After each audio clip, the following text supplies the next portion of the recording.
మొట్టమొదటి ఖాతా విజయలక్ష్మితో స్టార్ట్ అయింది, వారి దంపతులతో స్టార్ట్ అయింది. అనేక మంది నాకు పరిచయం ఉన్న వాళ్ళు కావచ్చు, నా 24 సంవత్సరాల చరిత్రని చూసిన వాళ్ళు కావచ్చు, రాజధానిని కూడా గెలిపించుకోవాలి, దేశంలో మోడీ గారు మళ్ళీ ప్రధానమంత్రి కావాలని చెప్పి చాలామంది అజ్ఞాత వ్యక్తులు, అజ్ఞాత సూర్యులు, వాళ్ళు బయటికి కనపడకపోవచ్చు, కానీ వాళ్ళు గొప్పగా పనిచేసిన వాళ్ళు. ఇతర పార్టీలలో ఉన్న నాయకులు కూడా మా పార్టీలు వేరు కావచ్చు, మా జెండాలు వేరు కావచ్చు, కానీ ఈసారి మాత్రం మల్కాజిగిరి పార్లమెంట్లో గెలిపించుకోవాల్సింది రాయనాడనే గెలిపించుకోవాలి, కేంద్రంలో మోడీ గారి మళ్ళీ ప్రధానమంత్రి అవ్వాలనే సంకల్పం ఉంది. ఇప్పటిదాకా నేను వచ్చినప్పుడు మహిళలు చెప్తున్నారు, మేము జంటగా తిరిగినాం సార్, మా భర్త నేను ఇద్దరం కలిసి తిరిగినామని చెప్పి 2 జంటలు పరిచయమని ఇక్కడ. అట్లా గతంలో ఓట్లు పోవడానికి కారణం ఏంటంటే ఇవాళ అపార్ట్మెంట్లలో, గేటెడ్ కమ్యూనిటీలలో, ఇవాళ మిగతా బస్తీలలో కూడా పెద్ద ఎత్తున ఓట్లు వేసారు.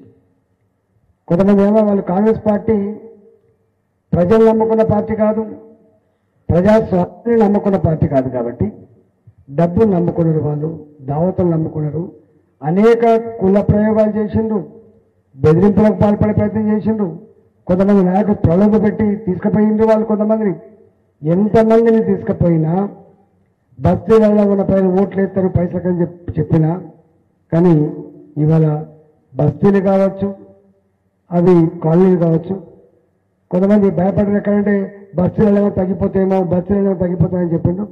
బస్తీలైనా కాలనీలైనా పాష్ కాలనీలైనా అంతగా కూడా గొప్పగా ఓట్లు పడ్డాయి. కాబట్టి ఇవాళ మీకు పడ్డ ఓట్లలో 35,000, దాదాపు 34,000 పైచిలకు ఓట్లు ఇవాళ మన పార్టీకి వచ్చినాయి. మన వెనకాల ఉన్నటువంటి పార్టీ 17,000 ఓట్లతో 2వ స్థానం నిలిచిన పార్టీ కాంగ్రెస్ పార్టీ, 7,000 ఓట్లతో 3వ స్థానం నిలిచిన పార్టీ ఇవాళ బీఆర్ఎస్ పార్టీ. అంటే ఎంత అతి తక్కువ కాలంలోనే ఇంత మార్పుకు కారణం ప్రగతి నగర్లో, బాచుపల్లిలో, నిజాంలో ప్రజలందరూ కూడా స్వచ్ఛందంగా వాళ్ళంతట వాళ్ళు కొంత దీవించాలని, గెలిపించాలని చెప్పి పట్టింది కాబట్టి సాధ్యమైంది తప్ప లేకపోతే ఇంత విజయం సాధ్యమైంది కాదు. ఇప్పటిదాకా మాకు బాగా తెలిసిన వాళ్ళు మా చుట్టూ, మా బంధువుడు ఇక్కడ ఉన్నారు, పోయింది ఆయన మా బిఎల్ఎన్. నేను ఒక్కటే మీకు విజ్ఞప్తి చేస్తున్నాం, ఇప్పటిదాకా నాకు వచ్చింది, మేము కాశీ అయిపోతున్నాం సార్ అంటాను. కాశీ అయిపోతున్నాయని అకామిడేషన్ అంటే ఒక్కటి గుర్తుపెట్టుకోండి, నీ ఎంపీ దేశమంతా పరిచయమైన ఎంపీ, గుర్తుపెట్టుకోండి, దేశమంతా పరిచయమైన ఎంపీ. మొన్న దాకా నేను కాశీలో ఒక వారం రోజుల పాటు ఉండొచ్చిన ప్రచారానికి. కాబట్టి మీకు ఇక్కడ అక్కడ కాదు, పట్టించుకుంటే ఏ పైన చేయగలే స్కోప్ ఉంటుందనే విషయం మీరు మర్చిపోకండి. అవి రైల్వే టికెట్ల కంటే మొదలవుతుంది. రైల్వే టికెట్లు కావచ్చు, కాశీలో అకామిడేషన్ కావచ్చు, మంచి దర్శనం కావచ్చు.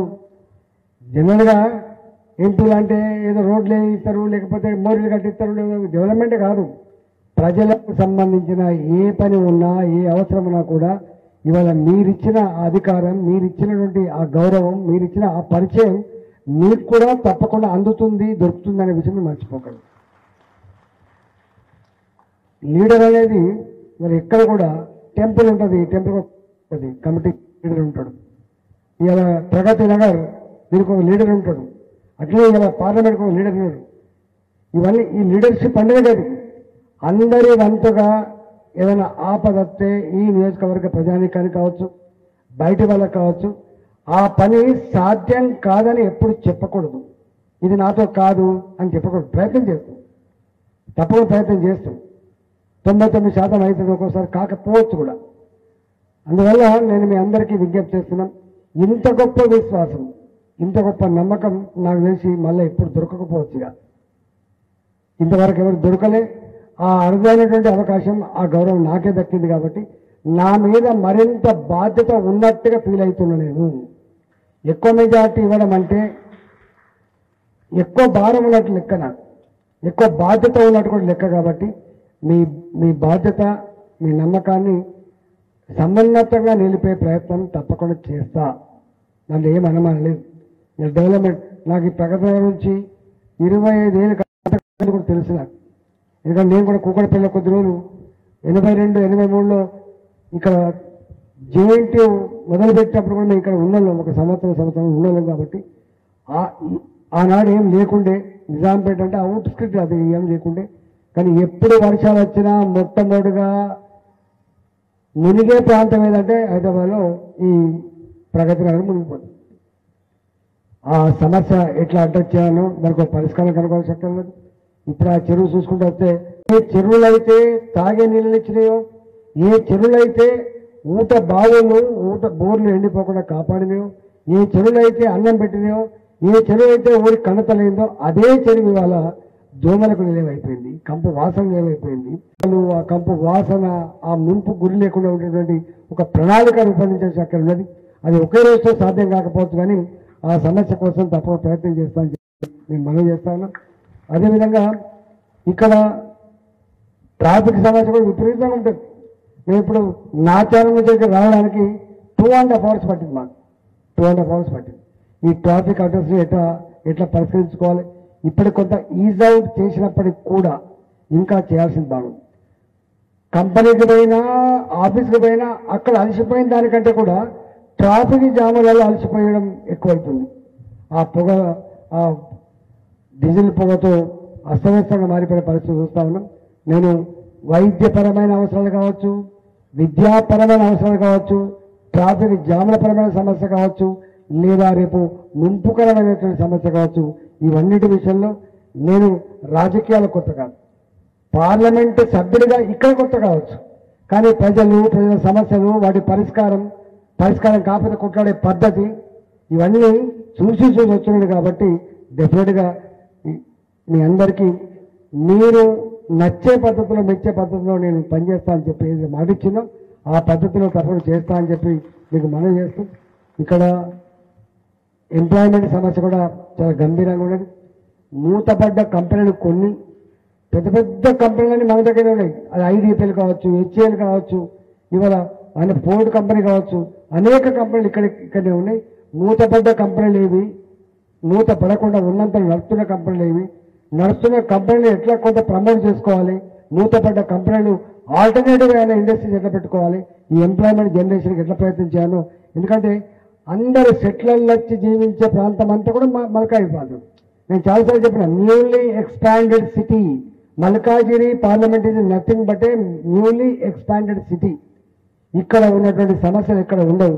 అది ఇళ్ల సమస్య కావచ్చు, మూలిల సమస్య కావచ్చు, రోడ్ల సమస్య కావచ్చు, భూ కబ్జాల సమస్యలు కావచ్చు, నేను ఇప్పటిదాకా చెప్పినటువంటి చెరువుల సమస్య కావచ్చు, ఈ అన్ని రకాల సమస్యలతో మినీ ఇండియాగా పిలువబడుతున్నప్పటికి కూడా అనేక సమస్యలు ఉన్నటువంటి ప్రాంతం. కాబట్టి ఈ ప్రాంతంలో ఒక మంచి ఒరవడిని, ఒక మంచి పద్ధతిని నేను తెచ్చే ప్రయత్నం చేస్తామని చెప్పి మీ అందరికీ విజ్ఞప్తి చేస్తూ, ఇంకా కొంతమంది తినకుండా ఉన్నారు, మేము కూడా భోజనానికి పోవాలి. మళ్ళీ కలుసుకుందాం తప్పకుండా. నేను పిలిస్తే పలికే ఎంపీగా ఉంటా. ఇవాళ ఎంపీలు అంటే దొరకరు, ఢిల్లీలో ఉంటారు. జనరల్గా మీకు కార్పొరేటర్ దొరుకుతారు.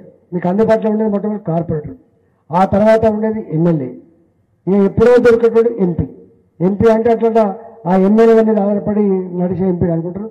కానీ నేను చాలాసార్లు చెప్తా, నా ఇంటికి వచ్చే వాళ్ళు ప్రజలు నా విఐపీలుగా చూస్తాను. నేను డాక్టర్కి పేషెంట్ ఎంత ఇంపార్టెంటో, అడ్వకేట్కు క్లయింట్ ఎంత ఇంపార్టెంటో, రాజకీయ నాయకుడికి నా ఇంట్లో 100 మంది వచ్చే కాడ 500 మంది వస్తే సంతోషపడే వ్యక్తి నేను. ఒక ఆశ్చర్యకరమైనది ఏంటంటే, ఇక్కడ ఎక్కువ మంది కామ్రేడ్ సుందరయ్య గారి పార్టీ, సిపిఎం పార్టీ ఇక్కడ ఎక్కువ ఉంటుంది. ఇవాళ సుందరయ్యని మనం మీటింగ్ పెట్టుకుంటాం. కానీ వాళ్ళు కూడా ఈసారి ప్రొఫెసర్ రాజేంద్రకి వేయాలని చెప్పి వేసారు. ఎందుకు వేసారు? కొట్లాడతాడు దాన్ని, కొట్లాడేదాన్ని వాళ్ళు చూసిండ్రు. రకరకాల ఒక్కొక్క పార్టీ వాళ్ళు, ఒక్కొక్క సంఘం వాళ్ళు, ఎవరికి వాళ్ళుగా ఇగో మాకు ఇదవుతుంది, మాకు అదవుతుంది అని చెప్పి. కాబట్టి ఇవాళ అందరి వాడిగా ఉంటా, కొందరి వాడిగా ఉండా, అందరి వాడిగా ఉంటా తప్పకుండా. నాకు ప్రజలు తప్ప ప్రజల సమస్యలు తప్ప నాకు ఇంకో సిద్ధాంతం లేదు. ఇప్పుడు ఇవాళ భారతీయ జనతా పార్టీ గెలిచిన తర్వాత ప్రజల కాళ్లకు ముళ్ళుగితే పన్నుతో పీకే సర్వీస్ ఏమని చెప్తుంది? భారతీయ జనతా పార్టీ మళ్ళీ ఆశీర్వాదం పొందేటువంటి గొప్పగా ఎదగాలని చెప్పి కోరుకుంటుంది. మంచి పని చేసి 10 మందికి ఆదర్శంగా కావాలని కోరుకుంటుంది. కాబట్టి ఆ ఆదర్శంగా ఉండేటువంటి నా ఆచరణ మీ కళ్ళ ముందు ఉంచడానికి ఈ 5 ఏళ్ళు ప్రయత్నం చేస్తానని చెప్పి మీకు హామీ ఇస్తూ సెలవుకున్నా. భారత్ మాతాకి, భారత్ మాతాకి. ధన్యవాదాలన్న. నిజాంపేట కార్పొరేషన్లో ఇక్కడ ఒక 15 అంశాలు చాలా జటిలమైన సమస్యలు ఉన్నాయి. అందులో ఒక 8 అంశాలు మీ పరిధిలో, కేంద్ర పరిధిలోనే ఉంటాయన్న. అదేవిధంగా ఇక్కడ అసెంబ్లీ ఎలక్షన్లప్పుడు ఇక్కడ మౌలిక వసతులు కావచ్చు, రోడ్లు కానీ, డ్రింకింగ్ వాటర్ సమస్య, వీటిపైన గత 3 సంవత్సరాలుగా ఎస్ఎన్డిపి మీద కానీ అన్ని సమస్యల మీద కొట్లాడుతున్నాం. దానికి సంబంధించి అసెంబ్లీలో ఏవైతే 16 అంశాలతో మేనిఫెస్టో పెట్టి ఓట్లాడిగినామో ఎంపీ ఎలక్షన్లకు కూడా అదే మేనిఫెస్టోతో ఓట్లాడిగినామన్న. చిన్న విషయము, 3.5 లక్షల జనాభా దాటింది కార్పొరేషన్లో. Urban primary health centre 2.5K ఇస్తారు. కనీసం కార్పొరేషన్ రెజల్యూషన్ పాస్ చేసి కూడా ఇవ్వని పరిస్థితి. ఇట్లాంటి అంశాలు అన్నీ ఇందులో ఉన్నాయి. కాబట్టి ఇక్కడ పనిచేసి ఇంత మెజార్టీ ప్రజలు మాకు ఇచ్చింది కాబట్టి కొన్ని సమస్యలైనా పరిష్కరించగలిగితే మీరు మిమ్మల్ని గెలిపించిన దానికి అధిక మెజార్టీ ఇచ్చిన ప్రజలకు, అదేవిధంగా మేము సమస్యలు ఇక్కడ ఉన్న సమస్యలు పరిష్కరించాలని మీకు ఇస్తామన్నా. అవును అధ్యక్షులు, అడుక్కు తిన్నట్టు అడుగుతుంది, హక్కు కలగాలి కానీ కొన్నైనా పరిష్కరించమని చెప్పి కొన్ని ఒక్కటి గుర్తుపెట్టుకోండి, మీకు తెలివాయి. అందుకని మీరు ఇప్పుడు చూసిన పద్ధతి వేరు, రేపు చూడపోయే పద్ధతి వేరు ఉంటుంది. ఎంత కొన్నైనా చూడండి, కొన్నైనా చూడండి, బతిలాడినట్టు ఉండద్దు, బతిలాడినట్టు ఉండదు. మీకు ఒక విషయం తెచ్చిపోతా, ఎల్లమ్మ బండ ఉందా? ఎల్లమ్మ బండ ఎరికేనా? ఎల్లమ్మ బండ 2008లో 2009లో దేశపాండే అనుకుంటా దాన్ని ఆక్రమించుకున్నాడు. ఆనాడే, మొన్న వచ్చింది కాదు, 2009 గురించి చెప్తున్నాను. ఆనాడే ఎల్లమ్మ బండ గుంటెడు ఆక్రమించుకున్న కబర్దాన్ నా కొడుక అని చెప్పి కొట్లాడ పెట్టుకొని రేకులను ఇప్పించిపోయినాడు. మొన్న వచ్చింది కాదు, మొన్న వచ్చి సెకండ్ టైం వచ్చింది. కానీ బాధ ఎక్కడంటే ఆనాడు ఏ ఉద్యమ బిడ్డగా 94 ఎకరాల భూమి ఇంచు కూడా ఆక్రమించుకో కట్టబెడితే ఎంత బాధ అవుతుందంటే కనీసం ఇక్కడ ఉన్న అధికారులు సోయి లేదు. ఆ 94 ఎకరాలు ఫిజికల్గా ఉందా లేదా కులిసిచ్చే జ్ఞానం కూడా లేక మన ప్రజల కోసం కట్టబెట్టేటువంటి శ్మశాన వాటికలు, మన గార్డెన్ కూడా వాళ్ళు ఆక్రమించుకున్నారు. నేను మొన్న ఓ 1 ఏడాది క్రితం అనుకుంటా, నాకు తెలిసి 1 ఏడాది క్రితం ఇక్కడికి వచ్చిన నేను. మళ్ళీ ఇక్కడికి వచ్చి దాన్ని ఆపాలని చెప్పిన, మళ్ళీ ఆగిందా లేదు తెలియదు కానీ ఎట్టి పరిస్థితుల్లో కూడా గుర్తుపెట్టుకోండి, అవసరమైతే ఫైట్ చేస్తా. అధికారం వస్తే ప్రజల కోసం సేవ చేస్తుంది తప్ప ఈ రెండే ఉంటే తప్ప ఇంకో ఉండే ఆస్కారం లేదు. ఇలా బ్రోకర్లు, పైరేవికారులు, చీటింగ్లు ఇవన్నీ నడవవు. ఇవన్నీ చూసున్నా నేను చూసున్నా. కాబట్టి మీరు బెంగ పెట్టుకోకుండా ఈటల రాజేందర్ అంటే 24 ఏళ్ళు మీరు చూసిండు, పత్రికలలో చూసిండు, అక్కడిక్కడ చూసిండు, కానీ ప్రత్యక్షంగా చూసేటువంటి కాలం వస్తే గుర్తుపెట్టుకోండి.